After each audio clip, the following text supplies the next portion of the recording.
Stay on.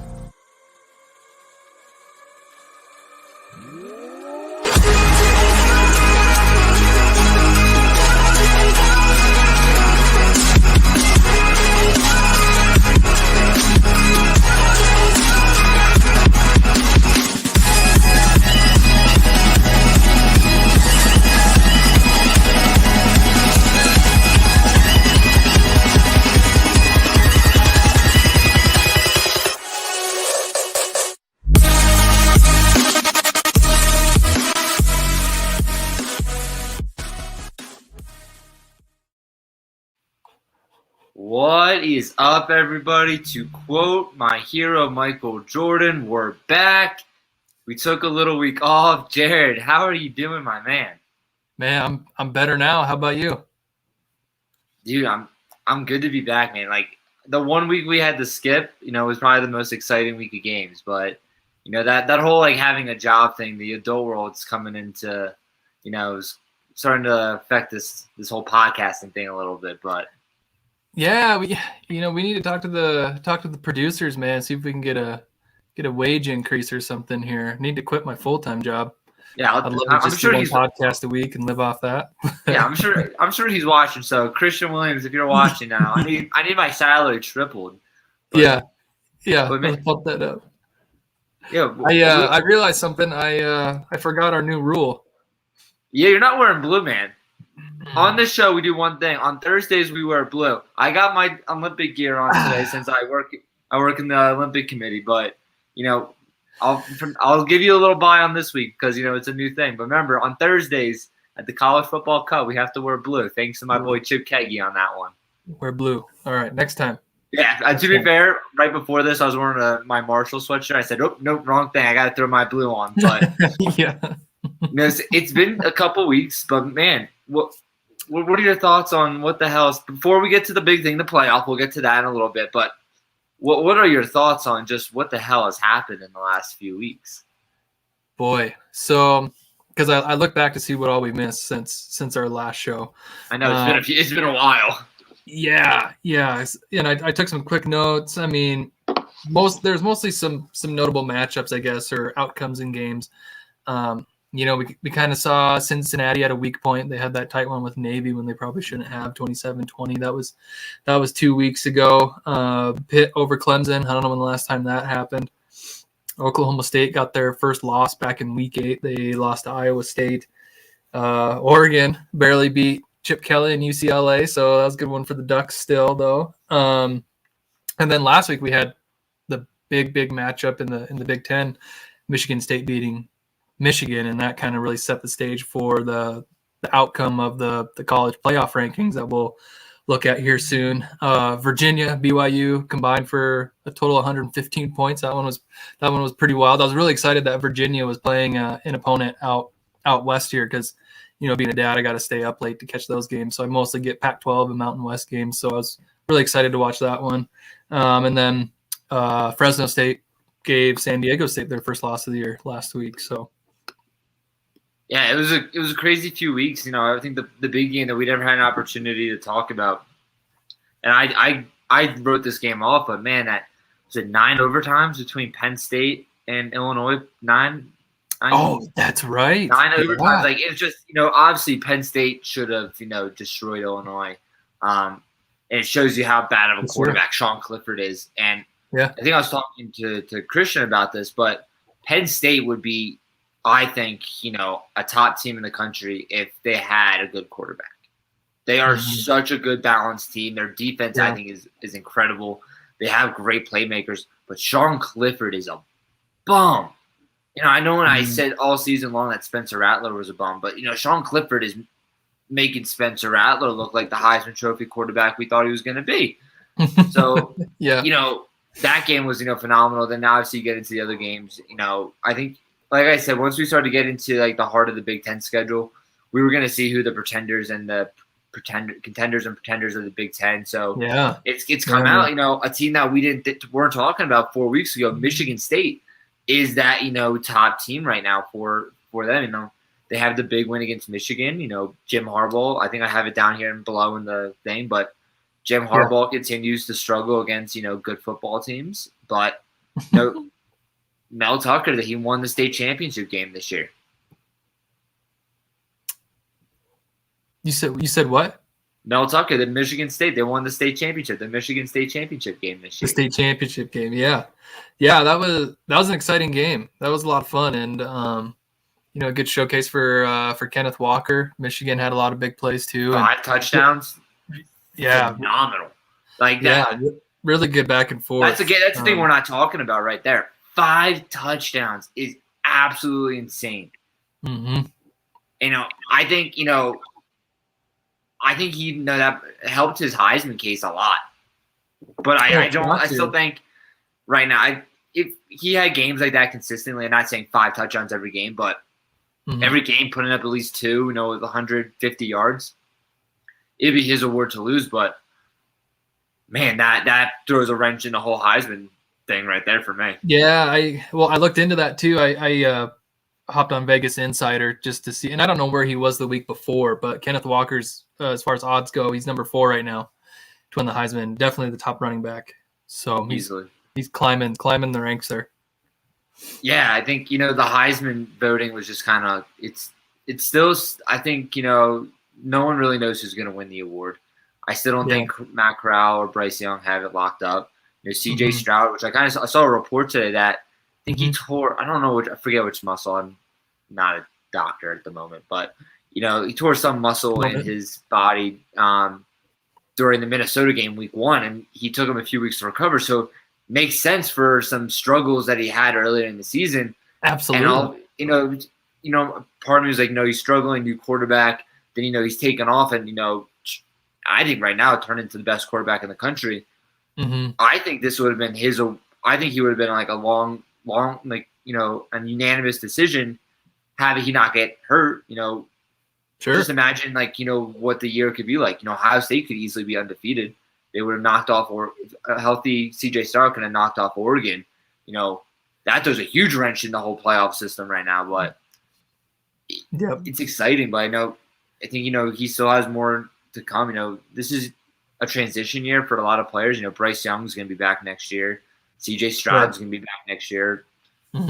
Caleb Williams, who's going to be back next year. The future is bright for the quarterback position in college football. Yeah, absolutely. It's really exciting to see these young guys doing so well, and kind of like what you mentioned before. Going back talking about Sean Clifford and how things probably would have been different from Penn State if they had a better quarterback. That just goes to show how important that quarterback position is, because with the healthy CJ Stroud, maybe things would be different for his Heisman outlook and for the Buckeyes right now. So it's really exciting to see some of these teams have young developing talent. We'll see how far they go with them. The crazy thing that I'm just starting to realize, it's going to help us segue into the playoff talk. But we're sitting here talking about if CJ Stroud was healthy, how much better off Ohio State would be. Yeah, they're 4th right now. We're not talking. They're not 10th. They're not 11th where they were at one point. They're 4th. If the season ended right now, they'd be playing in a playoff game. No, they're 5. Ohio State's 5. 5. Yeah, 5. They're right behind Oregon. Sorry, there you go. You know what? They could have been in the top 4. Could have, should have, could have, would have. Should have, could have. But let's get into the big topic. The big, let's say, drama, big controversy. There's 3 things in life I'd say that are always guaranteed: death, taxes, and the playoff committee. Being very controversial. So let's go over. Let's break it down. Starting at 25, quarterback 1, Kenny Pickett, and the Pittsburgh Panthers coming at 25. San Diego State 24, Fresno State, a good G5 team rep there, 23. Iowa, kind of was able to squeak their way in. Wisconsin at 21, which I thought was kind of a little bit of a shocker, but a bigger shocker, I think Minnesota at 20. I think that early season loss to Ohio State kind of hurt them a little bit, but now seeing how good of a team Ohio State is, that loss is like, okay, well, wasn't that bad. What else we got? NC State at 19, Kentucky, Mississippi State, Ole Miss, BYU, A&M, Auburn, Baylor, Oklahoma State, round out the 11 through 25. We'll start with that. Anything that really sticks out to you from 11 to 25? Anyone that maybe should have been higher, could have been a top 10 team? What do you got? and we'll keep talking about this as we go through, but I think that first chunk, 11 through 25, we're already seeing the committee kind of has a thing for the Big Ten, right? Minnesota snuck in there, and they're like, well, we got to put Wisconsin in. Well, Iowa's got to be in there too. So maybe they do or don't belong, but we're kind of already seeing that trend. I think Oklahoma State and Baylor are still going to be two interesting plays. If I'm not mistaken, I think Baylor still plays against Oklahoma here in a couple weeks. So both of those teams play against Oklahoma. I don't think that's going to be enough for either of them to sneak into the playoffs with a one loss on their record already, especially since Oklahoma got put at just the number 8. But though I think those are a couple of interesting ones that we still might see climb a little bit higher in the rankings. Yeah, I think there's, I think the SEC was favored heavily in the top 10 like they always are. We'll get to the top 2 teams and my displeasure for number 2. But, it's like you said, they favored the Big Ten a lot. Like, the Big Ten is a good football team or conference this year. Yeah. Minnesota, again, is a solid team. Wisconsin has had some big wins, but they've also had some pretty tough losses. Notre Dame is not a good loss to have. Penn State wasn't a good loss to have. So that's kind of crazy to think that they snuck in. Even Iowa's had some pretty bad losses. Like in their losses, they haven't looked good. And I guess their big win against Penn State is like, well, doesn't mean anything now. Penn State doesn't mean anything anymore. Unranked now. No, unranked again. And there's also got to realize this: Penn State has also had some big wins. They have a win against Wisconsin and Auburn, who are 2 top 25 teams. So it's not like we got to count them out. Obviously the loss to Iowa said something. Obviously the loss to Ohio State is a tough blow, but it's not like they got blown out by Ohio State. They played them very well up until the end. Granted, a 9 overtime loss to Illinois looks horrendous. So I think that's, the reason why. But 3 straight losses for Penn State. But one team that I'm kind of shocked that when you compare the AP poll and the college football playoff, it's actually one of the G5 teams from Conference USA, University of Texas San Antonio, who's undefeated this year. The Roadrunners. Oh, yeah. They have the win against Illinois, Memphis, Western Kentucky, Louisiana Tech. Granted they haven't played, great teams. So I'm not saying they should be as high as BYU or, even Cincy, but, they're still an undefeated team. They've been putting up really good numbers. I don't think they've scored less than 20 all year. They've scored, besides their win against UNLV and Middle Tennessee, they haven't scored below 35. So they're a high-scoring team. So to think they're not getting the credit, but a team like, Iowa was that's not having great wins, it's a head-scratcher for me. But like you kind of pointed out, like the Big 12, I think, has an opportunity to start jumping some more teams into the top 10 because, Oklahoma still has a lot more on the schedule. They got to play Baylor. They haven't played Oklahoma State yet? Yeah, last game of the year, I believe. They got those 2, their last 3 games of the year. So, they have Baylor, Oklahoma State. Then you have the Big 12 championship game, which I'm not even sure what that would look like at the moment. But, if one of those teams comes out undefeated from, this 3-4 game stretch, that's a lot of big wins that they have under their belt. So, there's a lot of teams that are just on the outside of the top 10, like Oklahoma State, that they can make some noise and maybe possibly make a run into the playoffs. But it's going to be exciting to see, these top 25 through 10, like, granted, I don't think any team is going to truly compete for a playoff spot, but there's still a lot of good teams that are sitting there. Right. Yep. I'm with you. Yeah. I think at this point in time, that crew might be stuck within the range that they're in, but who knows? All right, let's break down a few more spots. So we'll go 7 through 10. Notre Dame, the Fighting Irish at 10, Wake Forest at 9, Boomer Sooner at 8, and team up north at number 7. Let's go through each one of these teams individually because I feel like we can get a lot on each one of them. Yeah. Let's start with Notre Dame. Let me just tell you one thing. The playoff committee has a fetish with Notre Dame because Notre Dame is a booty. They have not looked good this year. The big loss to Cincinnati was bad. Brian Kelly, should have won that game. Sure. Even some of their wins, like you have squeaked out a win against Florida State, not something I would pat myself on the back for. Mm-hmm. I mean, they have done not one thing, in my opinion, deserve a top 25 ranking, let alone a top 10 ranking. Sure.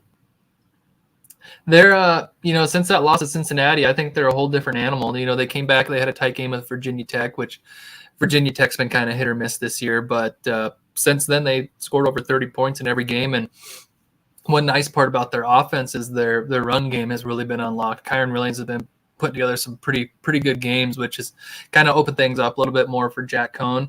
Their strength of schedule the rest of the way. I mean, they got Navy. That's not strength. No, I'm saying that it's the strength of schedule is not there. Is the point I was going to make. Virginia, they might have to watch out for Virginia. They can go pretty wild sometimes, but then they got Georgia Tech and Stanford. So, I bet Notre Dame's going to win out, but I think they're going to stay pretty stagnant with where they're at in their rankings, unless they put up 100 points on everybody. They're not going to do that. I'll spoil it for you. They're not going to do that, but yeah, I've never been a fan of Notre Dame. They seem the committee loves to hype them up every year. Throw them some bones, and then they make some sort of run. They'll get a New Year's Six. They'll probably get a New Year's Six bowl at this point, just where the ranking is, because I expect them to win out. I mean, their schedule's not hard. They pick and choose their schedule. They pick easy games, and then you get time for the playoffs, and they go, "Well, we're undefeated, and we had that one win that was semi-decent." And then the committee goes, "Well, it's hard to not throw this undefeated, Notre Dame caliber team into the playoffs."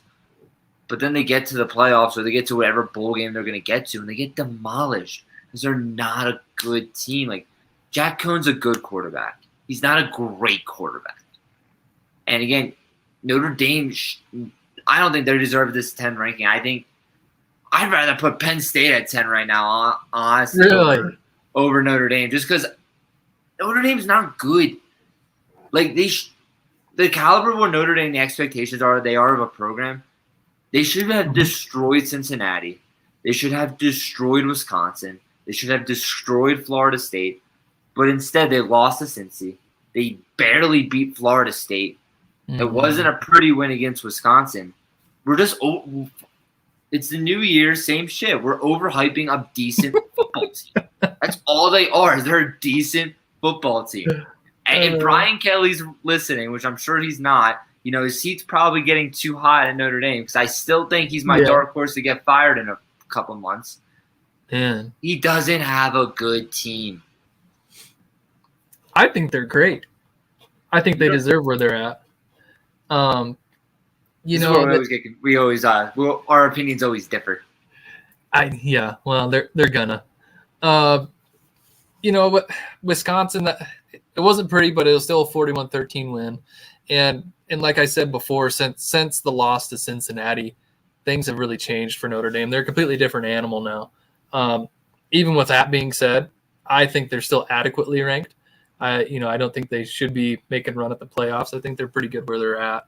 No matter who's there, the number 10 spot doesn't really mean a lot. It's a nice big bowl game at the end of the year if you maintain that position, but it's still not the playoffs, and that's the goal.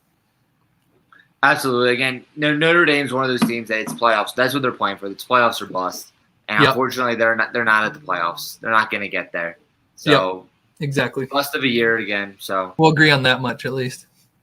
I'm not sure why he's not showing this in the comments, but I know he's watching. Ryan, my friend Ryan, wanted me to let you know.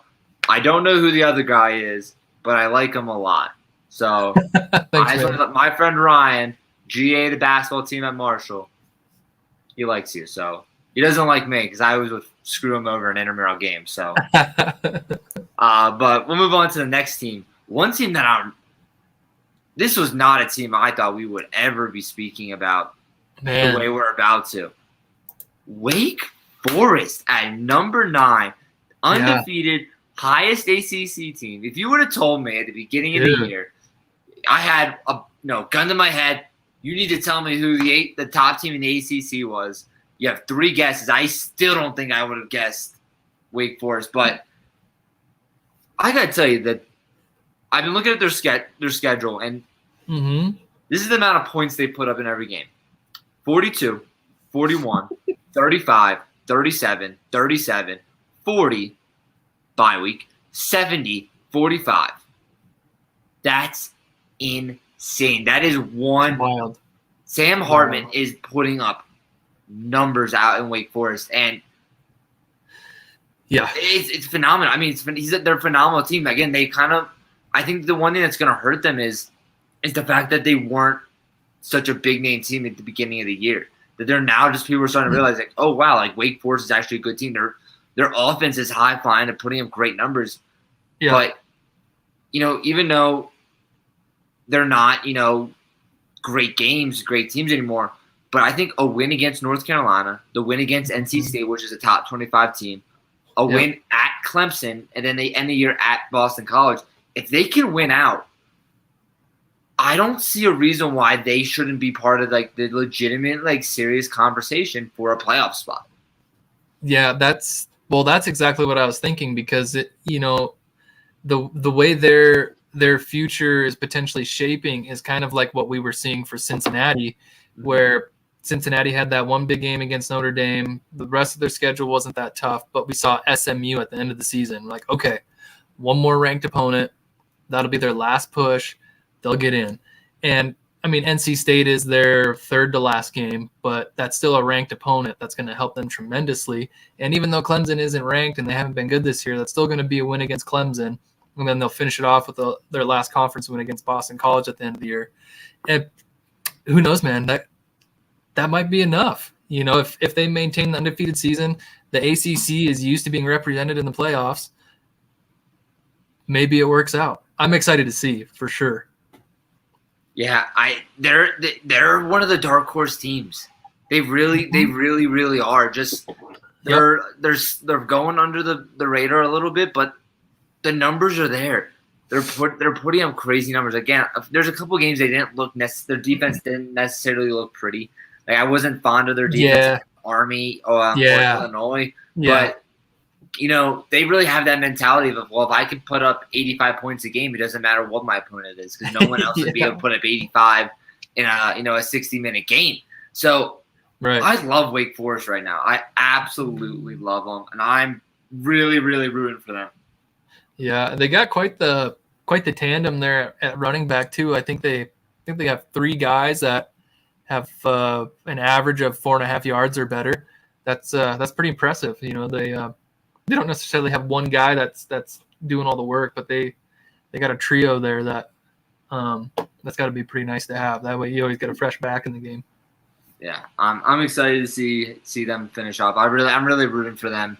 Not as someone that really hates the teams above them, but just like as a college football fan, like, you love to see a team like Wake Forest, absolutely, make that playoff.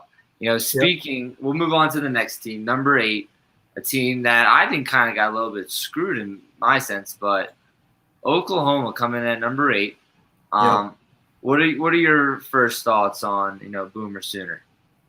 I feel like they're being punished from when Spencer Rattler was still the starter. Why are you taking my points, man? That's literally what I was gonna say. I mean, it's obvious, but I mean, yeah. Because they had some rocky games, right? They only beat Nebraska by 7. They beat West Virginia by 3, I think. They won game-winning. Kansas State only beat them by 6. So I mean, they had a stretch there where it just wasn't that pretty. And then obviously Caleb Williams took over against Texas, and they haven't really looked back since. They didn't look that great against Kansas, and that's a big question mark. I think that probably hurt them a lot. Honestly. That's a huge question mark. You don't struggle against Kansas. No, Kansas barely beat University of South Dakota first game of the year. They shouldn't have been within 7 points to Oklahoma. So, but then they whooped up on Texas Tech. So it's like, what team are you going to get? And to be a playoff team, it's got to be pretty definitive on how tough you are. It can't be a flip of a coin. You know what I mean? Yeah, absolutely. The first point you made is they're being punished for the Spencer Rattler games that they had. But you have to judge what was on the field of what you saw. And granted, the team that started the year and the team that is now is a completely different team. Caleb Williams is, in my opinion, Caleb Williams is the quarterback we thought Spencer Rattler was going to be. Mm-hmm. He makes the plays. He has the arm. He has the talent. He makes, puts up the good numbers. Yep. Oklahoma, but you have to realize that starting Spencer Rattler, holding him out longer than he probably should have, has now hurt you in your playoff chances. And you've now lost, in my opinion, any shot at a playoff spot because anytime the argument is, well, that's the first few games of the year they sucked. No, game-winning field goal against West Virginia should not have happened. You should have won that game by at least 30. The big one, you don't struggle against Kansas.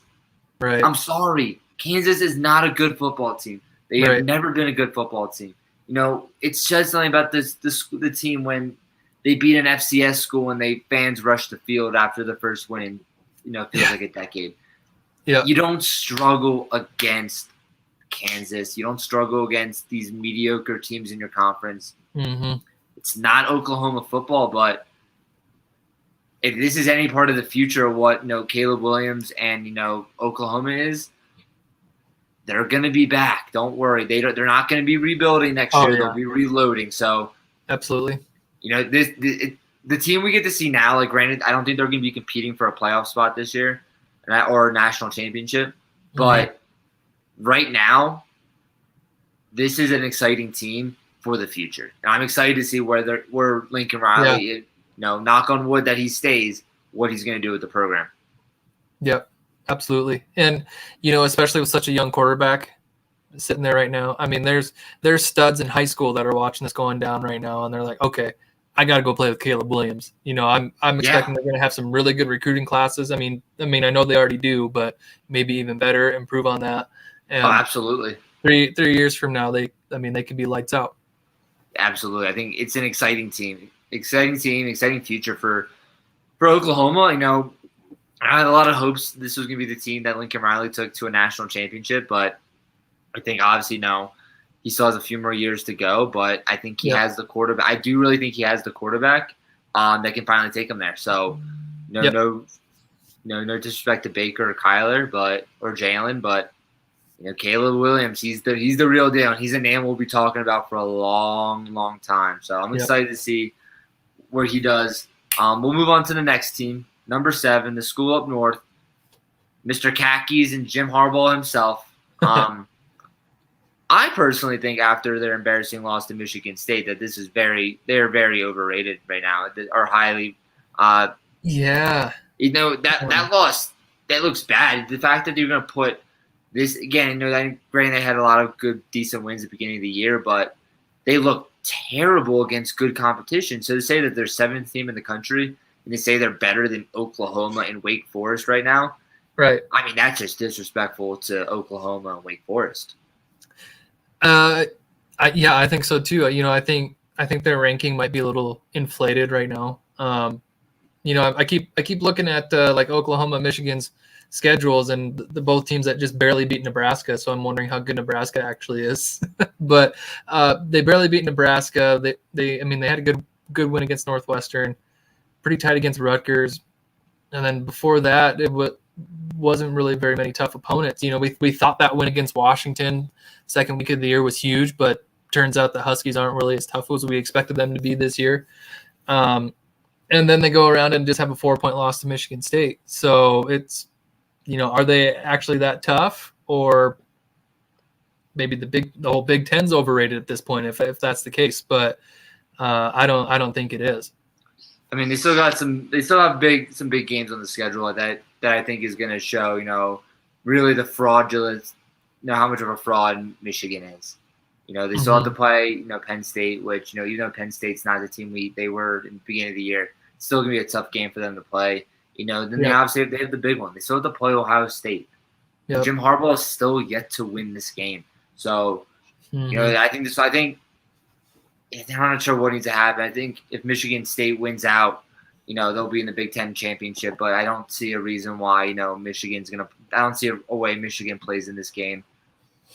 So, Michigan, they need a lot. They need a miracle to truly make the playoffs, and that's they need a dominating win over Penn State. They need a dominating win against Ohio State. Yeah. I'm not even sure. Is it in the Big House or is it in Columbus? It's in the Big House. It's in the Big House. I mean, that right there. If you can't defend the Big House as a top 10 team, you don't deserve to be a top 10 team. I'm sorry. Right. That's just how it's going to be. And until Jim Harbaugh wins this game, there's not much else to say about him and the team. I don't think they're contenders until they prove me otherwise. They're going to always be contenders or pretenders. No, don't. They're always going to be pretenders. They're definitely in a prove it position. They got a gift from the committee. As always, they always do. They still have a shot to prove it, but they won't. I won't be entirely surprised if they lose to Penn State in 2 weeks. But wouldn't surprise me. Again, I still think Penn State's a decent team. They're not. They're not the top tier team that we thought they were. However, I still think they should be a top 25 team. And I think I still think I think they're gonna beat Michigan. But they're not gonna. They won't beat Michigan State. They obviously they're out of contention for the Big Ten championship game. I think they got Maryland. I think this weekend. I think so. I don't know. I know Maryland has a game. My little sister was telling me about it, but I think they should beat Maryland. They should be. I'm not sure they have Rutgers on the schedule, but again, they do. They should beat Rutgers. But again, the only games I think Penn State are going to lose are to Michigan State at the end of the year. But Michigan, they're frauds. Sorry to my Michigan fans, which are none of you. But none of you. We'll move on. So we're gonna do. Let's talk. What do we got next? All right, the first two teams out, the Ohio State Buckeyes, and my hero, the G5 hero, the Cincinnati Bearcats. We'll start with Cincinnati. What was the message the playoff committee sent by placing Cincinnati at 6? Don't play bad against bad teams. Same message they sent to Oklahoma. I got the banner going. Hold on 1 second. Ready? The message was simple. Strength of schedule. Yep. Cincinnati has done everything that they've been asked to do. Can't deny that. They've done everything they've been asked to do. They're undefeated. They've had some big games. Even the one game, I don't remember the team off the top of their head where they were tied 7-7 with them at halftime, but then proceeded to put off 42 unanswered points in the second half. They've done everything they've been asked to do. They go into Notre Dame and upset the Fighting Irish, which isn't an easy task. Desmond Ridder is a fun quarterback to watch. Ahmad Gardner on cornerback. Going into the year, I think I had him as like a 4th or 5th, best cornerback in the draft. I think he's gonna be a top 10 pick. His numbers. I think when I last checked, receivers are like 30% catch rate on his passes, and he's only been throwing the ball like 20 times because the receivers never open. He's turning into an incredible talent. But Cincinnati, their strength of schedule is not there. They don't play anybody. And looking at their schedule, they still don't play anybody. So the playoff committee's message is simple. If you're not going to play anybody, we're not going to award you with a playoff spot. Yeah. And like what we mentioned before, we were talking about how important it was going to be for SMU to maintain that top 25 ranking. And who knows, maybe they'll crawl back in there. In the AP polls, they still are, but obviously those don't matter anymore. Nope. We don't care about the Associated Press anymore. We care about the 7 people in that, or the 10 people in that little conference room. Yeah. No, not on Zoom. They're all together. Yeah. Big surprise there. Yeah. And, it just kind of stinks because the strength of schedule being such an important aspect of it, like is what seems evident here. And oftentimes that's not really in that program's control, right? Because they have to play within their conference, and there's different rules within individual conferences about who the non-conference opponents can be. So that's why they're able to pick up an independent team like Notre Dame, and they don't get to play any of the top teams from any of the Power 5 conferences. So it's quite the conundrum for a team like Cincinnati. Yeah, I feel so like, again, I love the G5. I'm a huge G5 fan. So to see them, get kind of screwed over, it sucks. But in a few years they'll be in the Big 12. They'll have that strength of schedule. But right now it's like that's what the playoff committee is telling you. They don't have that strength of schedule right now. Right. If you don't have that strength of schedule, you don't play good opponents. You're not gonna show us that you're the top team and one of the 4 best teams in the country right now. Even though I think they very much are, looking at the talent that they have, but they're not. They haven't played opponents. They haven't been tested other than the Notre Dame game, which they won, which is the crazy thing about it. So. Yep. Exactly. So I still have hopes, but one thing about Cincinnati is they are looking at the teams above them, like, oh, what can we do to top Ohio State, Oregon, Michigan State? They gotta also worry about the teams behind them because Wake Forest is there, Oklahoma is there. Yes, they do. I hate it. But Michigan is there until they play another team, but they gotta worry. They're like right in the middle of like we gotta worry about the teams in front of us and we gotta worry about the teams behind us. Right. Yeah, it's a tough spot because they, you can't tell me that they're going to get any win on their schedule right now that's going to leap them ahead of Ohio State or Oregon right now. You can't. They have no game, and they're going to need everybody below them to lose. I guess I don't even know how. I'm just thinking because like if Ohio State loses any of the games ahead of them, it's going to be to Michigan State and Michigan, which is going to just jump them over Cincinnati. Exactly. The best bet is they need Oregon to lose a lot. Yeah, they need just about everybody to lose almost. If Michigan State got a loss, Oregon got a loss, Ohio State lost to Michigan State or Michigan, because all that those Big Ten matchups could make things really muddy. And then where if you expect like Alabama to lose in the conference and fall out of the top 4. But then they still got to hope that Oklahoma doesn't beat Baylor and Oklahoma State because those are going to throw them in front of them. If Wake Forest wins out and beats a ranked NC State, you could assume that Wake Forest is going to jump ahead of Cincinnati. So it's tough for them, very tough. A lot of things would have to happen in a weird way for them to get into the playoffs right now. Absolutely, and I'm still rooting for them. I still think the G5 is ever going to get a team in a 4-team playoff. This is the team that's going to do it. But I think this is, again, very evident. Expand the damn playoffs. I saw a report that the committee is December 1st. They have a meeting. Yeah, it's been tabled, right? Yeah. So, knock on wood that they use their noggins for once, but we'll leave it. Leave my frustrations.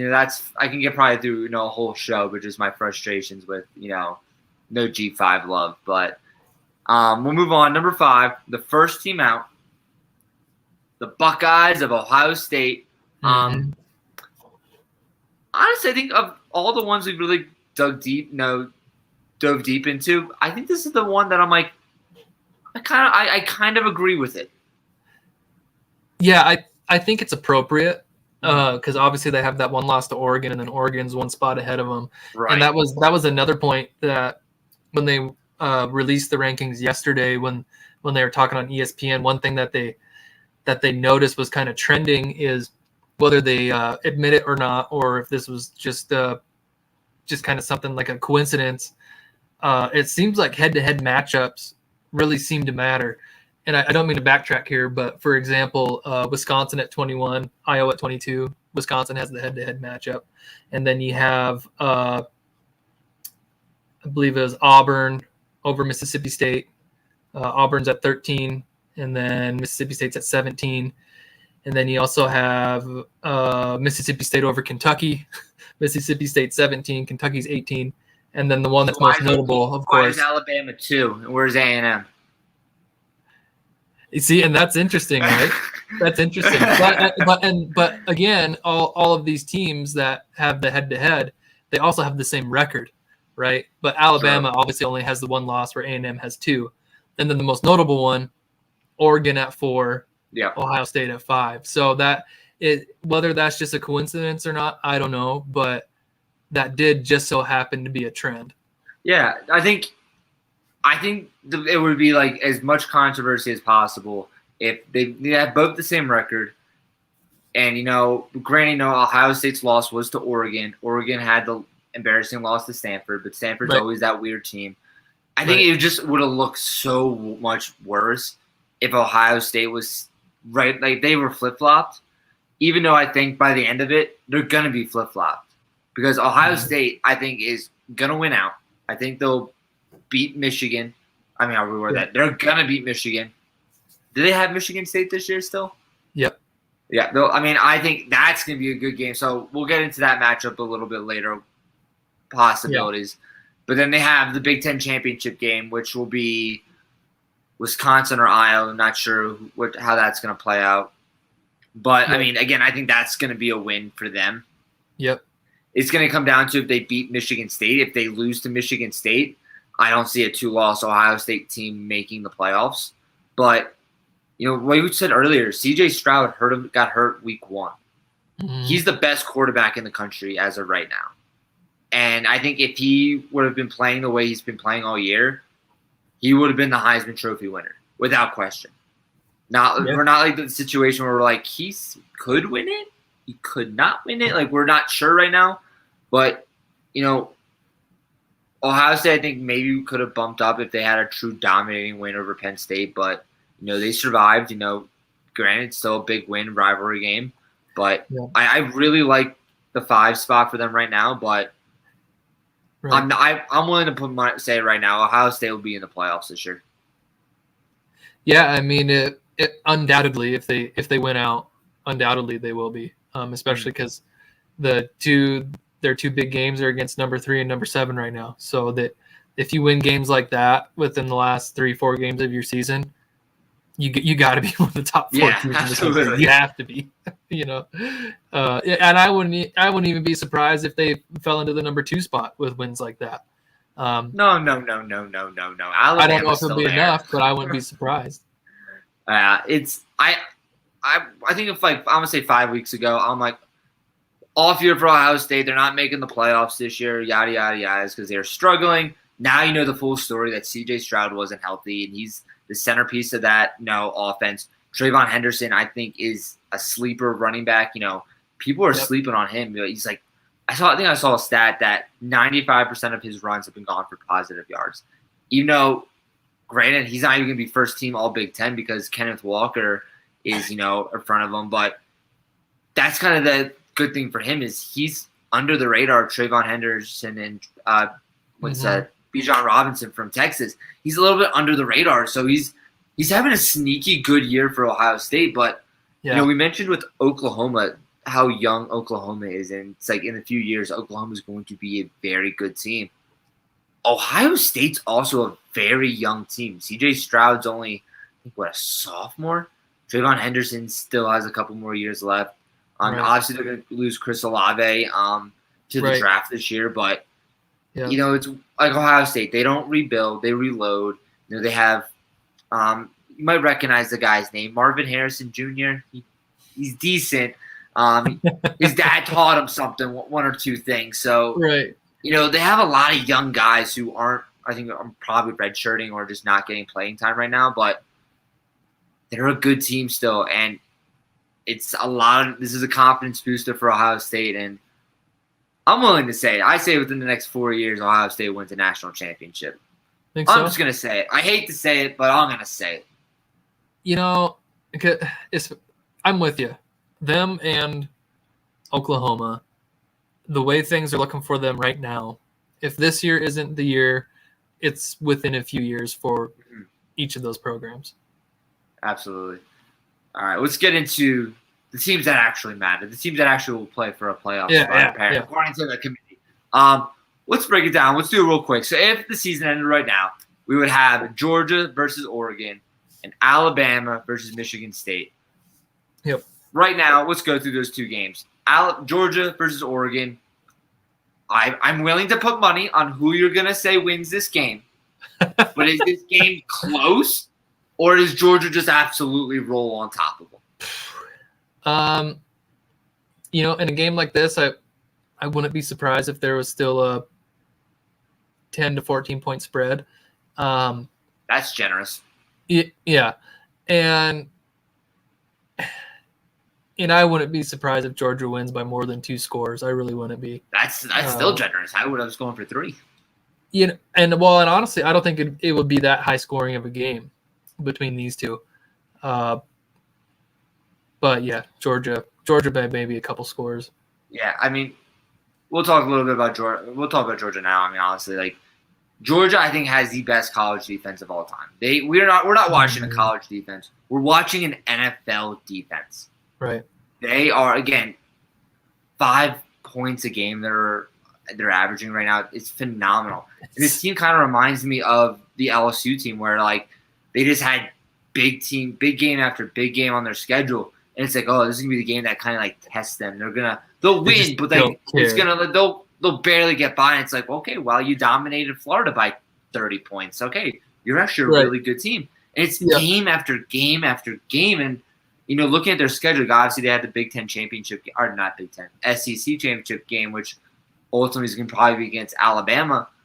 Right. I don't see them lose. I don't see them letting loose on the pedal. I think they're going to take on Alabama and just absolutely do what Alabama does to like other teams. Yep. Yeah, I think so. And you're playing Oregon, who's just like, I'm sorry, but I'm not huge fans of Oregon. They've had the biggest win of the year. Going to Columbus, taking down Ohio State is a huge, huge win. But CJ Stroud wasn't, healthy. I'm not huge on Anthony Brown right now. Kayvon Thibodeau is still. I don't know reports on him, but I'm willing to bet he's not fully healthy either. Just the way he's playing. So I'm not fans of Oregon right now. And if they're the 4 seed playing against Georgia, I mean, sucks to suck. Someone had to draw Georgia, and it just happens to be you. Thanks for showing up. Yeah, it was my. I think at the end of the day, Ohio State would love to be in the playoffs. I'm sure they'll get a lot of money, but getting beat down by Georgia is one thing. But winning the Rose Bowl will be, a good second prize for Ohio State, in my opinion. Yeah, I'm with you. It's they're in a tough spot right now, that's for sure. And they have a very notable win against Ohio State, but it's still kind of puzzling because they have a pretty bad loss. Yeah, and a really bad loss. And you would think with how we've seen other teams be affected by just barely beating bad teams, you would think Oregon would have been affected a little bit more by that loss to Stanford. But I wonder if that's just more notable to how the committee feels about Ohio State. Maybe they think Ohio State's that strong and they still have to give Oregon the cred because, well, they beat Ohio State. It's quite the circus act thinking about it, because I just go from one direction to another trying to figure out what the hell the committee's doing. But at the end of the day, I don't necessarily disagree. Mm-hmm. Yeah, again, the loss to Stanford, it's a head scratcher because it was such a bad loss.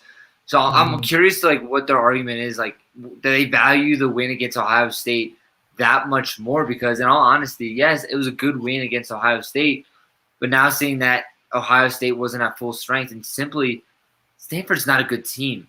Right. We say the playoffs, the 4 best teams. I don't view Oregon as one of the 4 best teams. I'm getting close to saying I don't view Oregon as a top 10 team, just because besides that win against Ohio State, we haven't talked about them. Right. We haven't had a reason to. They had a win against UCLA, but it was UCLA hasn't been a dominating team this year as well. So, and that's a good point there too, because similar to Oklahoma and Cincinnati, they both 2 weeks ago had very narrow victories against not that strong of an opponent. And right. Oregon only beat UCLA by 3 points 2 weeks ago. And you almost think that would have affected them more than it has. No, we always I try to give teams you always have that 1 week where it's kind of an off week, something happens. Right. But you had that against Stanford and you couldn't pull it out. You couldn't show if Oregon could have pulled that win against Stanford out and say, like, hey, we were down a lot, we pulled out a victory. Like, okay, like that shows you how good of a team you are, but you lost the game. Yep. You haven't had that, marquee win other than Ohio State. I think that goes back to why Ohio State's 5 is they don't have that marquee win. Granted, Penn State, if Penn State was undefeated by the time they played, there's your marquee win. Right. But other than that, you don't have that marquee win. So I think that's kind of the difference between 4 and 5. But sure. we'll go on to the number 1 team apparently in the Big Ten, according to the playoff committee, the Spartans of Michigan State. I love them at 3. Again, we were talking about Penn State, Iowa, Michigan, Ohio State all season. Michigan State is having just a dominant of the year, and they've just gone under the radar slowly. They have a big win against Michigan. I love it. I think they're right where they deserve to be at 3. So I'm all for Michigan State. Yeah, I like them a lot. They have a really fun offense, very exciting running back, of course, and that win against Michigan was definitely a prove-it game for them because they hadn't had very many tough opponents up until that point. Miami was still ranked when they beat them earlier in the year. Yet another strong team that had a very narrow victory against Nebraska. Mm-hmm.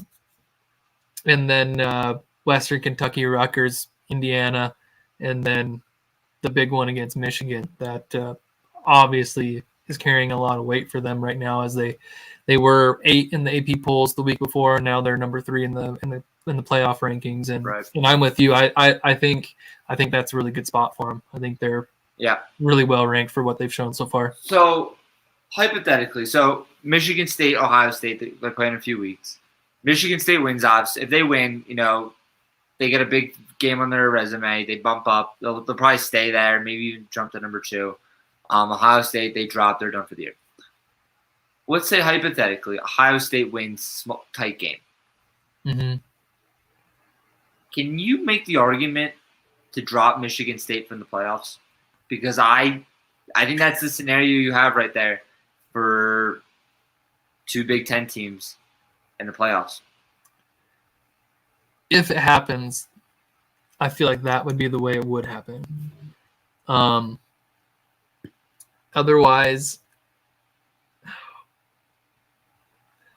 do you think if Michigan beats Ohio State, could Michigan State both make it? No, because I hate Michigan. Oh, that's a good reason. So that's my only reason. Scratch that. It could be possible. Especially so Michigan State's last game of the year is against Penn State. I think we both agree we won't be surprised if Penn State climbs back into the top 25. Mm-hmm. So second to last game of the year, Michigan State has a narrow loss to Ohio State, but then comes back the next week with a commanding victory over ranked Penn State. Then I think it could happen. Yeah, it's these games in the few next weeks are going to be so exciting because there's so much riding on it. And I think, I like Michigan State. I like Kenneth Walker. I think, he's honestly, right now, I think he's the best offensive player in college football. Just, the way he's playing right now.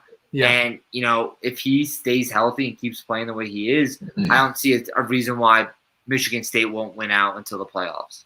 Just the way they're playing. Again, we keep going back. I keep going back to 5 touchdowns is absolutely insane for him. He's got 14 rushing touchdowns on the year. I don't even know how many yards he had, but I'm just thinking if there's fantasy football, he would have 35 points just on touchdowns. And I'm pretty sure he had 150 yards. So that's a 50-point fantasy football game.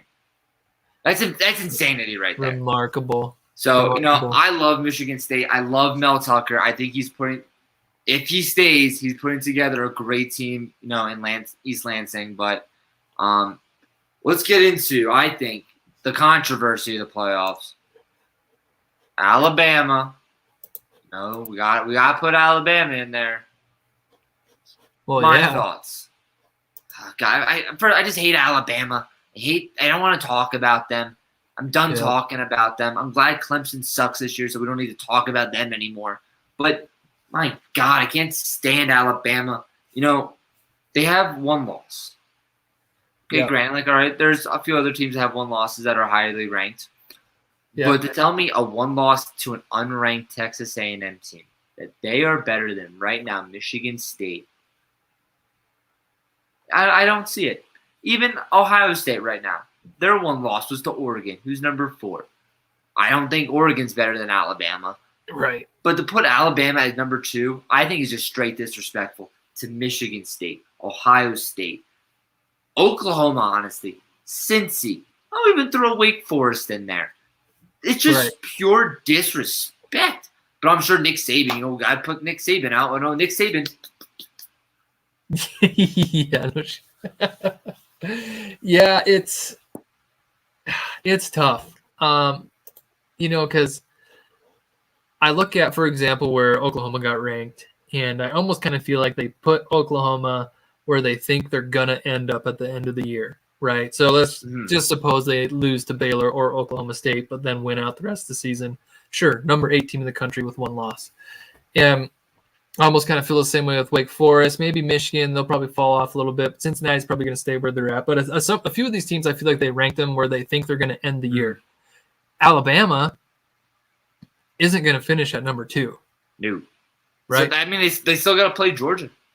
They'll play Georgia in the conference championship game. They'll have a second loss on the year. You can't tell me that a 2-loss Alabama is going to be better. The top 4 team.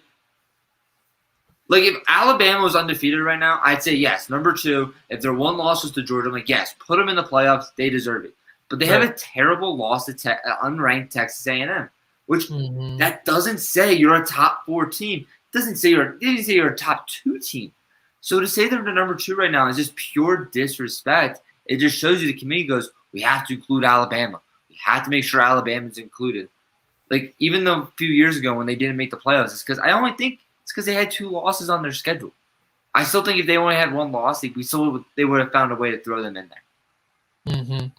Yeah, I'm with you. It's a bit of a stretch for me to put them there. I absolutely hate it. I hate it. I hate Bama. Big Bad Bama. Yeah, screw it. I hate them. So let me ask you this: going back, starting at Michigan State, down as far as you can go through the rankings, which teams on there do you think would beat Alabama right now? So teams that could beat Alabama right now. Obviously, the big one, Georgia. I think Georgia's going to dominate them. I think Georgia. Yep. I think we can hand Georgia the championship trophy right now. But I think the big team that I think that could beat Alabama right now is Ohio State. I really do. I love C.J. Stroud. I think again he's the best quarterback in college football right now. He has the best wide receiver room led by Chris Olave. Plus, the running back of Trayvon Henderson, who's again he's that sleeper running back right now because he's living in the shadow of Kenneth Walker and Bijan Robinson. I love the Ohio State offense. I love Ryan Day. I like what they're doing. They had the early slip-ups at the beginning of the year, but they're healthy right now. And if they can stay healthy, I don't see a reason why they wouldn't be able to beat Alabama. But other than that, right now, I mean, I think a lot of teams could surprise them. Like, again, I'm going to go back to them. I still think Cincinnati could. I still think Cincinnati's a top 4 team. I love Desmond Ridder. He can make plays. He's mobile in the pocket. He can bail himself out and the offense out of bad situations. Ahmad Gardner is right now the second best cornerback in college football. I think by the way he's going, I think he'll overtake Derek Stingley for the best cornerback in next year's draft. So I like Cincinnati. I like Ohio State and if they got that game against Bama to knock them off. Yeah. I think that's definitely in the realm of possibilities. For me, if both their best teams showed up, if the 2 best teams showed up, so I'm trying to say, to go against Alabama, obviously Georgia, and the only other ones for me, I think, are Michigan State, Ohio State, and maybe Oklahoma, that I think would beat Bama in a head-to-head if both teams showed up at their best. Which that's a huge question mark for Oklahoma, but because for me, I think Alabama beats Oregon. I think they'll still be able to beat Cincinnati. They beat Michigan. Easy win again there too. Yeah. but the rest, so that's when I look at like the top 8 for sure. All of them, but I'm kind of with you. I don't know about Michigan, but all of them, I'm like, yeah, they could do it. They could be in the top 4, but they just might not make it. Yeah, it's one of those things right now. It's like, I don't think Alabama deserves number 2, but it's kind of the sense of like, who are you going to replace them with, or what are you going to rank them? Because if they would have been ranked like 6 where Cincinnati is, I honestly would be like, that's kind of too low for Alabama right now. But then you look at it, it's like, they're number 2. They're not. That's way too high for Alabama right now. So it's like, I want to put them at the 4 or 5 spot right now, but it's going to come down to how they look like against Georgia. If they get blown out by Georgia, you can't convince me they're the top 4 team in the country. If they pull off a win against Georgia, I'm like, you know what? They're the best team in the country right now. But I don't think that's possible just with Alabama's offense and Georgia's defense right now. But, it's crazy. We'll do one last question before we got to wrap up. But which team let's go outside the top 6, because I still think, Ohio State and since he can make the jump, which team outside the top 6 can make the college football playoffs this year? Outside the top 6. Yes, and why is your answer Oklahoma? Because that's what my answer is. Well, apparently strength of schedule is very important. There you go. That's the one reason why. If they win out, they have the strength of schedule. Yeah, and I mean Wake Forest does have a ranked opponent at the third to last game of the year. Whenever they play NC State, they have a ranked opponent. So they have the one. Note that they have the one singular. Right, but then Oklahoma has number 11 and number 12 left on their schedule. There you go. That's the big one. They'll have 2 top 15 wins. Granted, we always want to say they want to see teams get better and better throughout the year. They've gotten better and better throughout the year. They made the switch at quarterback. They took the bum-ass Spencer Rattler out, put the player we thought he was going to be in Caleb Williams in. They can dominate the Cowboys and the Bears. It's hard to say they're not a top 4 team. Yeah, I think it's definitely possible, but they got 2 big games that they got to win, and Baylor's looked pretty tough, man. A few weeks ago we thought Oklahoma was going to lose to West Virginia, so I don't know how we're going to feel about them playing against Baylor, but we'll see. Yeah.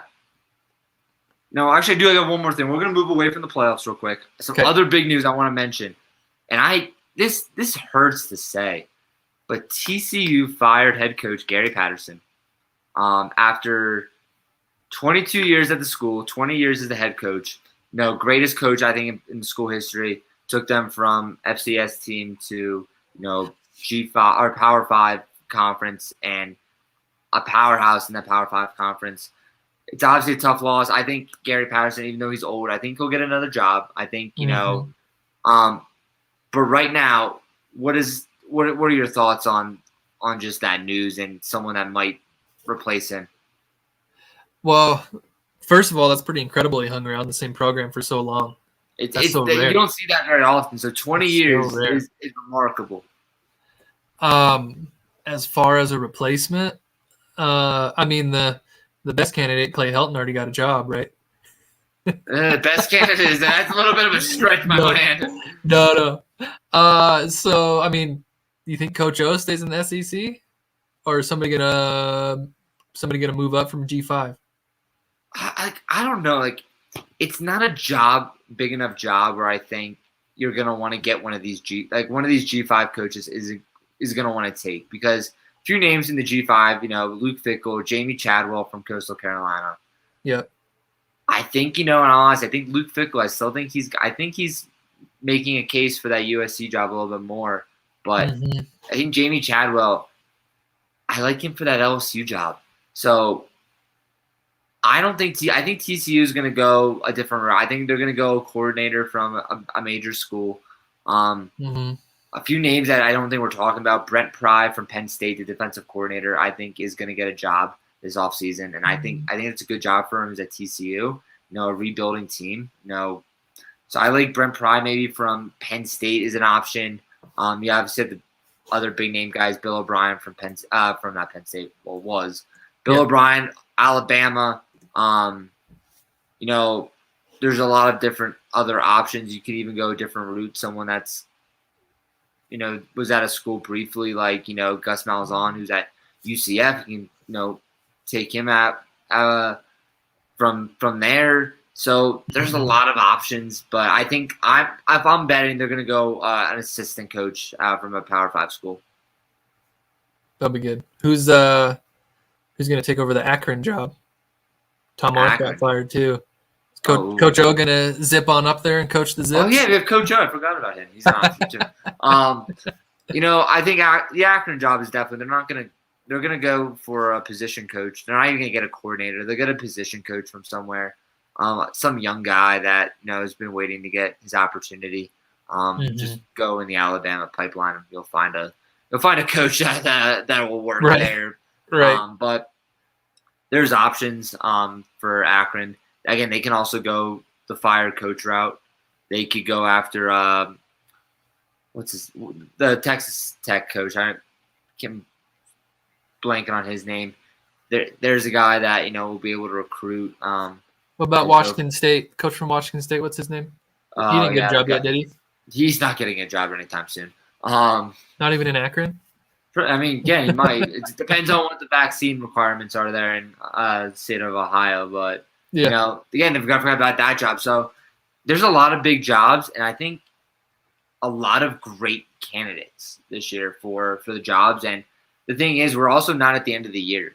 We haven't seen who's getting canned because coaches know if they're getting fired at the end of the year or not. Brian Kelly knows if he's going to have a job at Notre Dame next year or not. So there's still a lot of jobs that are yet to be open with a lot of new candidates. So I'm excited. I still think there's both offensive and defensive coordinators from Clemson are both going to be out of jobs. Just because I think they're going to need a change of voice in that locker room with Dabo. So I still think Brent Venables and Tony Elliott will be looking for jobs. So you can add those two guys who will be phenomenal head coaches into the mix. So maybe one of those guys, who's been just waiting for that opportunity that just kept saying no and no and no. Maybe Akron or TCU or Texas Tech or Washington State is their opportunity. So I'm excited. That's the exciting part of the offseason is coaching roulette. Who's going to end up where? Absolutely. Yeah, I'm looking forward to that stuff too. Yeah. It'll be exciting to see all what happens. Yeah. Well, we have come to, another end of a great show. We didn't get to any game picks because it's very easy. There was no good games to talk about. And the playoffs took a good majority of the time. We were able to talk a little bit about Gary Patterson, which, again, is just such a sad thing. One last thing is, he's a legendary coach at your school. Let him go out at the end of the year on his own terms. You don't do that to a coach. Mm-hmm. I'm sorry. All right. I can go on for an hours about how badly they treated him in that sense. But yeah. Final thoughts. What do you got to wrap up the show?